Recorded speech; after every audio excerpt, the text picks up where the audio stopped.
واذكروا نعمة الله عليكم إذ كنتم أعداء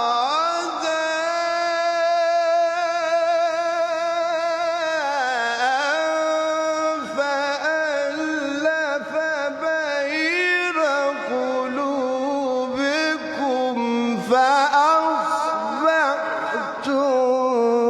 بنعمته